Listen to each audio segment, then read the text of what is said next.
साथियों नमस्कार, मैं आर के अमोल अमोल 24 चैनल पर आपका हार्दिक स्वागत है। कश्मीर के पहलगाम में आतंकवादी घटना के दौरान 28 लोग मारे गए हैं और सैकड़ों लोग घायल हैं। घटना के संबंध में बहुत सारे विवरण जो सही है वो उपलब्ध नहीं हो पा रहा है। फिर भी जो उपलब्ध है उसके अनुसार कोई कह रहा जाति पूछ के, कोई कह रहा धर्म पूछ करके गोली मारी गई।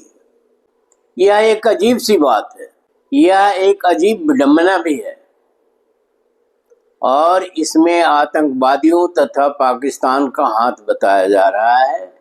जो आतंकवादी पाकिस्तान में पलते फूलते हैं उनके बारे में भी कहा जा रहा है। पाकिस्तान ने इससे पल्ला झाड़ लिया है और पहले भी पल्ला झाड़ता रहा है पाकिस्तान। और वो आतंकवादियों के बारे में ये तो कोई भी देश नहीं कहेगा कि आतंकवादी हमारे यहाँ से गए हैं। आतंकवादियों के बारे में गहन जांच हो रही है और सर्वदलीय मीटिंग भी बुलाई गई है सरकार द्वारा, उसमें भी बात हो गई और सब लोगों ने समर्थन देने की बात भी कही है। परंतु ये बात अभी भी रहस्य है कि जाति और धर्म पूछ करके गोली मारी गई। इसके पीछे मंशा क्या थी यह स्पष्ट नहीं हो पा रहा। दूसरी बात जो सामने आ रही है वो ये आ रही है कि पहलगाम एक कस्बा है, उसके अगल बगल ही सैलानी घूमने जाते हैं। उसमें एक बैसरन घाटी है जहाँ पर्यटकों का जहाँ पर काफ़ी जमावड़ा होता है या पर्यटक वहाँ घूमने जाते हैं। परंतु उसके बारे में जैसा खबरें आ रही हैं कि प्रशासन को बताना पड़ता है कि ये एक ट्रिप वो बैसरन जा रहा है, क्योंकि बैसरन घाटी है और बैसरन के बाद पहाड़ी शुरू हो जाती है, बर्फ जहाँ गिरती है और एक लोनली प्लेस है जो सिर्फ पर्यटन घूमने जाते हैं और प्राकृतिक दृश्य देखना चाहते हैं।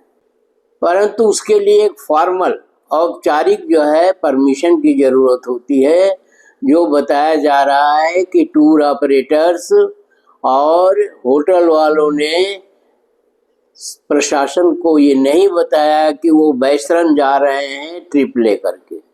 यह सही नहीं प्रतीत होता।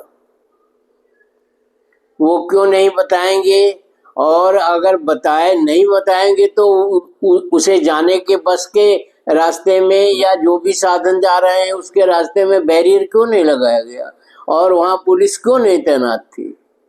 तो ये तो संदिग्ध लगता है प्रशासन का बयान कि हमें बताया नहीं गया।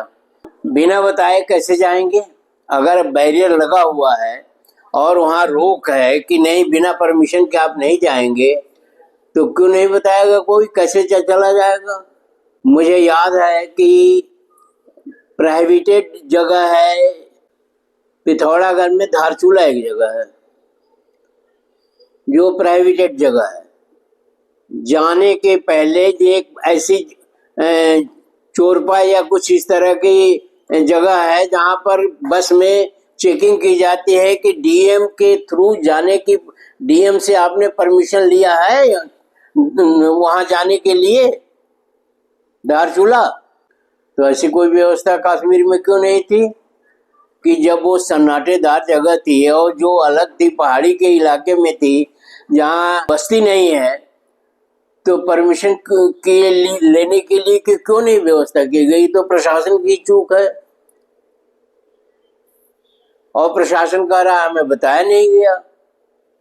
तो इस तरह से मामला हमें संदिग्ध लगता है। एक और भी इससे पहले घटना हुई थी पुलवामा की, जिसमें आज तक न कोई जांच हुई। तो क्या इसमें भी ऐसे ही होगा? मुझे तो लगता है कि ये एक साजिश है, और साजिश किसकी है ये तो जांच के बाद ही पता चलेगी। और एक साजिशन किया गया है और इसमें राजनीति का भी हाथ है। ऐसा कैसे हो जाएगा कि आपने कोई व्यवस्था नहीं करी और आपने कह दिया कि टूर ऑपरेटर्स और होटल वालों ने मिल करके जो है वैष्णो घाटी में लेके चले गए। ये अगर चले गए तो इसमें भी तो प्रशासन की चूक है। जो मारे गए हैं 28 आदमी या जो घायल हुए हैं उनके बारे में जरा उनकी तरफ से सोचिए कि क्या हुआ, उनकी कितनी बड़ी क्षति हुई।